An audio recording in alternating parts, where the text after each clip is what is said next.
लग्न झाल्यानंतर 6 महिन्यात वाटोळ करते महाराज. ती म्हणते मला कांगटीत करमत नाही. मग आपण नांदेडला भेट घेऊ.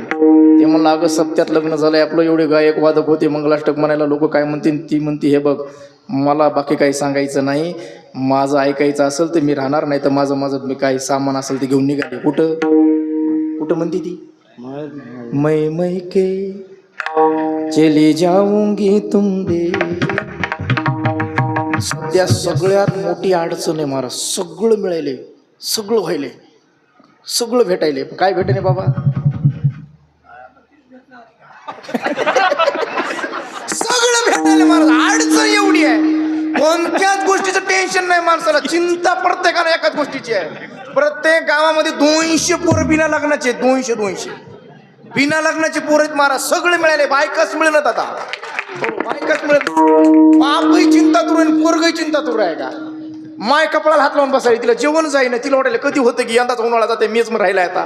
हो पण खरं सांगू का, जोपर्यंत तुमच्या गळ्यात माळ पडणार नाही तोपर्यंत तुमचं लग्न होणार नाही. आता लक्षात ठेवा. तुम्ही माळकरी झाले, निर्विष्णी जीवन जगण्याची शपथ घेतली की तुमचं लग्न पुढच्या वर्षी तुम्ही 4 हाताने तिथे येणार आहे का. मग जिच्यावर एवढं प्रेम असतं, ज्या मायबापानं लहानाचं मोठं केलं त्यांना तुम्ही वेगळं टाकता. अरे एवढं प्रेम तिच्यावर असलं तरी तुकोबारे म्हणतात बाईला भार कुटुंबाचा पण शेवटच्या वेळेला कामाला येत नाही महाराज.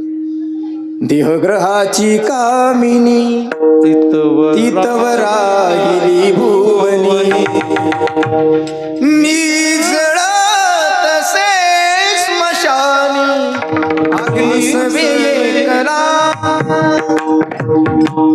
बायको दारापर्यंत. बरं मित्राचा जर विचार केला तर मित्र कुठपर्यंत येणार आहेत. मित्र जोपर्यंत तुमचा खिसा गरम तोपर्यंत मित्र जवळ आहेत. एकदा खिसा गार झाला कोणी मित्र नाही महाराज.